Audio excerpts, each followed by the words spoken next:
Assalamualaikum warahmatullahi wabarakatuh.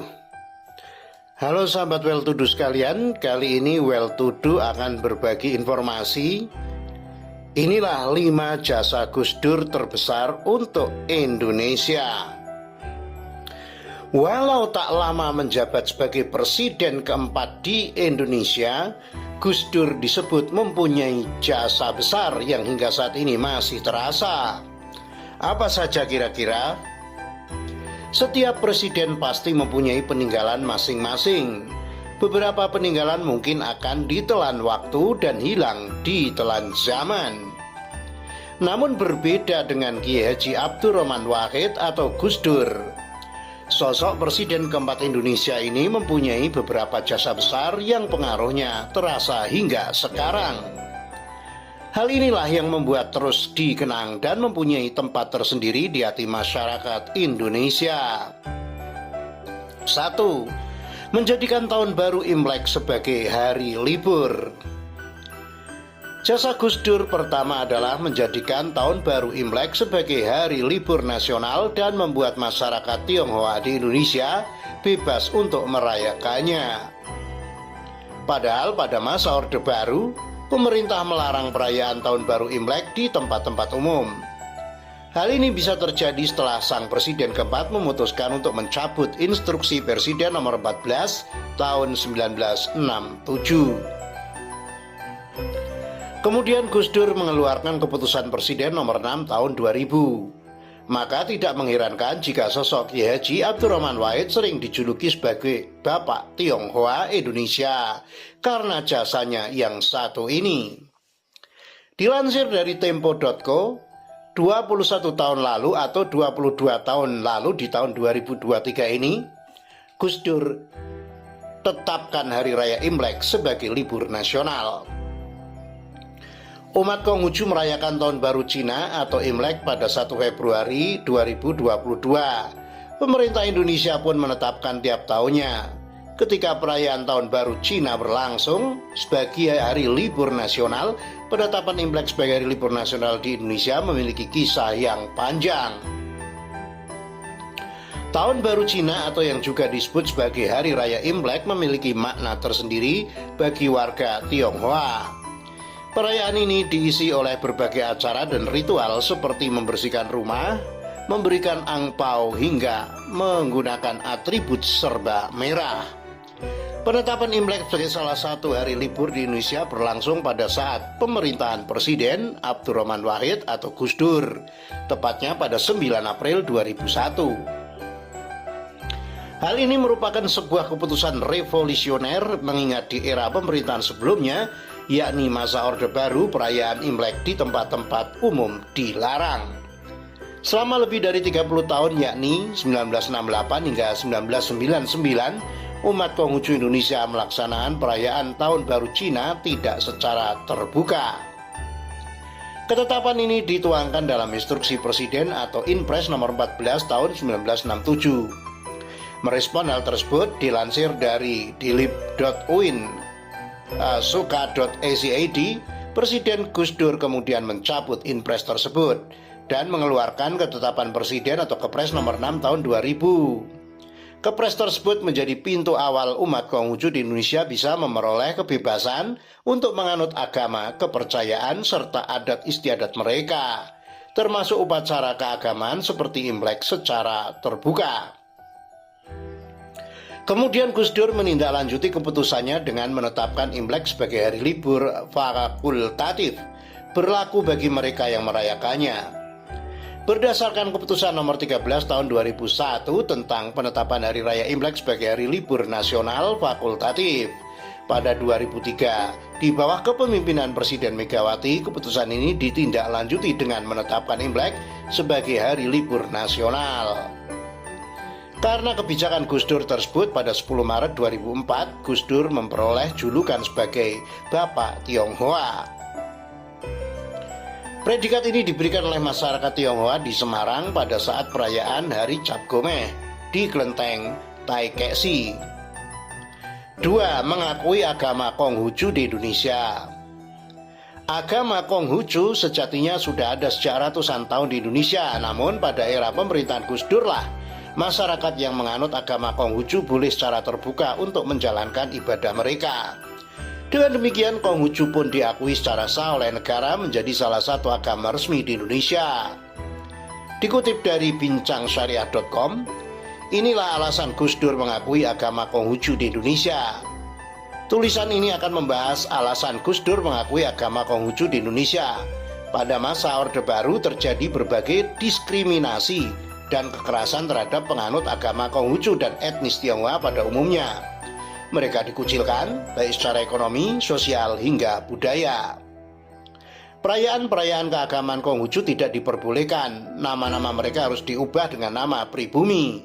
Kelenteng mereka juga harus berganti nama menjadi vihara dan bernaung dengan pelayanan keagamaan Buddha. Negara hanya mengakui dan melayani 5 agama saja, yakni Islam, Kristen, Katolik, Buddha, dan Hindu. Pemeluk Konghucu dipaksa memilih dan konversi ke agama resmi. Bagi pemerintah saat itu, Konghucu bukanlah sebuah agama, melainkan aliran kebudayaan atau falsafah hidup semata. Memasuki masa peralihan dari Orde Baru menuju reformasi, terjadi pemberontakan luar biasa terhadap etnis Tionghoa. Banyak dari mereka yang dibunuh, rumah-rumah dibakar, hingga perempuan-perempuan mereka diperkosa. Hal ini menjadi trauma yang luar biasa bagi etnis Tionghoa di Indonesia. Setelah Orde Baru runtuh, keberadaan mereka mulai diterima perlahan. Ketika Presiden Abdurrahman Wahid atau Gus Dur memimpin, agama Konghucu resmi diakui negara. Identitas pemeluknya dihargai dan diberi kebebasan untuk mengekspresikan keagamaannya. Larangan perayaan adat istiadat Konghucu juga dihapuskan. Gus Dur bahkan mengeluarkan kepres yang menjadikan Imlek sebagai hari libur. Dalam Islamku, Islam Anda, Islam kita, Gus Dur menegaskan bahwa orang dengan etnis Tionghoa yang umumnya beragama Buddha dan Konghucu adalah bagian dari Indonesia. Mereka mengakui dan juga diterima sebagai warga negara. Keturunan Tionghoa memiliki hak-hak yang sama dengan warga negara yang lain karena mereka juga dilahirkan di Indonesia.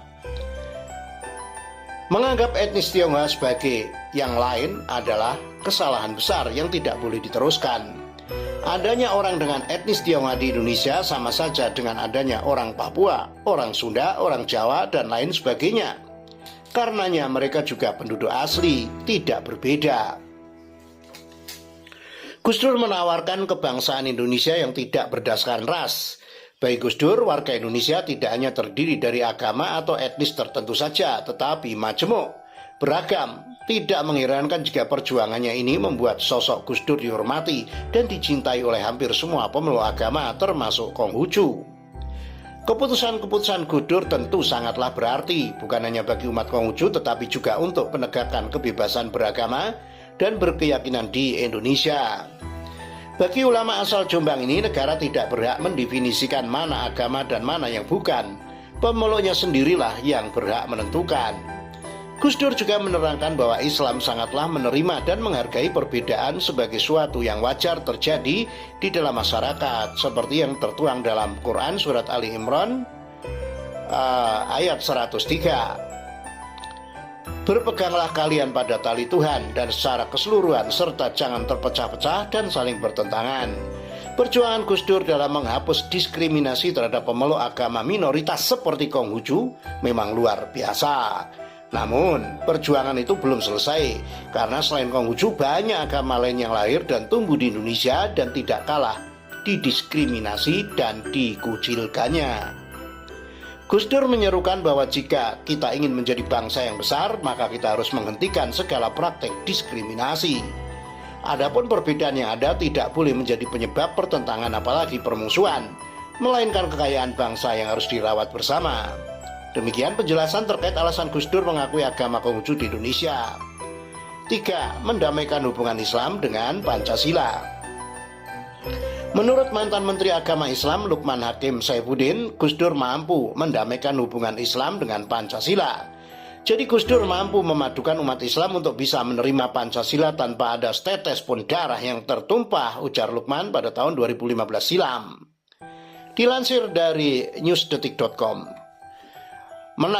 Gus Dur yang mampu menyatukan Islam dan Pancasila. Ajaran-ajaran Kiai Haji Abdurrahman Wahid alias Gus Dur terus dikenang meski sosoknya telah lama tiada. Pemikiran-pemikiran Gus Dur yang melampaui zamannya sering tak dapat dipahami oleh orang awam. Gus Dur dikenal sebagai sosok penjunjung tinggi pluralisme. Ia juga tidak pernah mendikotomikan ilmu, sehingga Gus Dur mampu menyatukan konflik antara Islam dan Pancasila yang bertahun-tahun tidak terselesaikan. Itu sangat luar biasa karena betapa sulitnya dahulu orang Islam menerima Pancasila sebagai dasar negara. Sementara pemerintah terus memaksakan dasar negara Pancasila, kata Menteri Lukman Hakim Saifuddin dalam acara Haul ke-6 Gus Dur yang diselenggarakan di Komplek Al-Munawaroh, Ciganjur, Jakarta Selatan, Sabtu 26 Desember 2015. Selain itu, kata Lukman, Gus Dur adalah tokoh yang mengangkat pesantren hingga ke kancah internasional. Pesantren tidak hanya terkait santri dan NU, tapi juga nilai dan tradisi yang dikembangkan di dalamnya, kata Lukman. Selain dihadiri para kiai dan tokoh NU, acara ini juga dihadiri para menteri kabinet kerja seperti Menteri Agama Lukman Hakim Saifuddin, Menko Kemaritiman Rizal Ramli, dan Mensos Khofifah Indar Parawansa. Hadir juga Gubernur DKI Jakarta Basuki Cahayapurnama dan pastor sekaligus budayawan Romo Magnis Suseno. Ribuan warga berbondong-bondong menghadiri acara ini. Mereka datang dari berbagai daerah dengan menyewa bus masing-masing. Selain di Ciganjur, peringatan Haul Gus Dur ke-6 tahun ini juga dilaksanakan di kampung halaman Gus Dur, Jombang, Jawa Timur. 4. Menaikkan gaji PNS hingga 125%. Mengutip dari berbagai sumber, Gus Dur mempunyai banyak langkah strategis untuk meningkatkan pertumbuhan ekonomi Indonesia. Salah satunya adalah menaikkan gaji PNS yang pada masa ia menjabat terbilang rendah. Tak main-main, gaji PNS pada kepemimpinan sang presiden naik 2 kali lipat hingga 125%. Dikutip dari Kompasiana.com, kenaikan gaji tertinggi PNS terjadi di era Gus Dur. Kenaikan besaran gaji pegawai negeri sipil golongan terendah 1A menjadi tolok ukur bagaimana sebenarnya perhatian pemerintah terhadap kalangan masyarakat menengah ke bawah. Pada tahun 1993, gaji PNS golongan terendah masih di Rp78.000. Soeharto pada tahun 1997, setahun sebelum lengser, sempat menaikkan ke Rp135.000 atau menjadi kenaikan 73%. Di era Habibie sama sekali tidak terdapat kebijakan untuk menaikkan gaji PNS tersebut. Baru kemudian di era Gus Dur pada Januari 2001 terjadi kenaikan besaran gaji PNS golongan terendah secara sangat signifikan, mencapai 270,4% atau naik dari Rp135.000 ke Rp500.000. Kenaikan gaji PNS di era Gus Dur menjadi yang tertinggi sepanjang sejarah Indonesia. Era setelahnya Megawati hanya terjadi sekali kenaikan gaji sebesar 15% dari Rp500.000 ke Rp575.000. Kemudian pada era SBY kenaikannya agak sering dan lumayan, meskipun bila dijumlahkan kenaikannya secara kumulatif masih di bawah era Gus Dur. Tercatat sejak awal era hingga berakhirnya era SBY terjadi kenaikan gaji PNS golongan terendah hingga 9 kali. 15%, 15%, 19,5%, 14,29%, 5,29%, 7,31%, 7,23%, 5%, dan 6%. Yang secara kumulatif dari Rp575.000 ke Rp1.402.000 atau sebesar 143%. Pada tahun 2015, era Jokowi baru sekali menaikkan gaji PNS golongan terendah sebesar 6% dari Rp1.402.000 menjadi Rp1.486.000. Tahun 2016 dan 2017 tidak terjadi kenaikan gaji. Sejak saat itu Jokowi hampir tidak pernah menaikkan gaji PNS. Pada 2019 barulah gaji PNS mengalami kenaikan gaji dengan persentase 5%.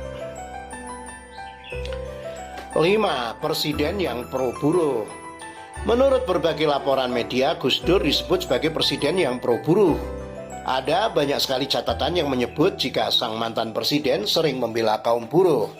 Salah satunya dengan mengeluarkan SK Menteri Tenaga Kerja Kepmenaker nomor 150 tahun 2000 tentang penyelesaian pemutusan hubungan kerja atau PHK dan penetapan pesangon, uang penghargaan masa kerja dan ganti kerugian di perusahaan. Berikut ini beberapa jasa Gus Dur bagi buruh di Indonesia yang disarikan dari berbagai sumber. Gus Dur rela rumahnya ditempati ratusan buruh yang diusir dari Malaysia. Komitmen Gus Dur terhadap kaum buruh juga tetap terjaga meskipun tidak lagi menjadi presiden. Pada saat terjadi pengusiran paksa buruh migran Indonesia yang tidak berdokumen dari Malaysia pada 2005, Gus Dur merelakan tempat tinggalnya di Ciganjur untuk menampung ratusan buruh migran Indonesia. Karena statusnya sebagai buruh migran tak berdokumen, mereka tak dilayani oleh pemerintah Indonesia. Perlakuan diskriminatif terhadap buruh migran Indonesia yang tidak berdokumen ini yang dikritik Gus Dur sebagai pemerintahan yang tidak menghargai pengorbanan buruh migran. Dalam penanganan kasus buruh migran Indonesia tak berdokumen di Malaysia, Gus Dur juga secara khusus melakukan lobi personal terhadap Perdana Menteri Malaysia pada Agustus 2005 dengan biaya pribadi. Berkat lobi ini, Gus Dur mampu membebaskan Adi bin Asnawi, buruh migran asal Lombok NTB yang sudah divonis hukuman mati dan dipenjara di penjara Sungai Buloh, Selangor. Adi dapat menghirup kebebasan pada 9 Januari 2010, 10 hari setelah kepergian Gus Dur yang berjasa besar membebaskan Adi dari jerat gantungan. Demikian, semoga bermanfaat. Wassalamualaikum warahmatullahi wabarakatuh.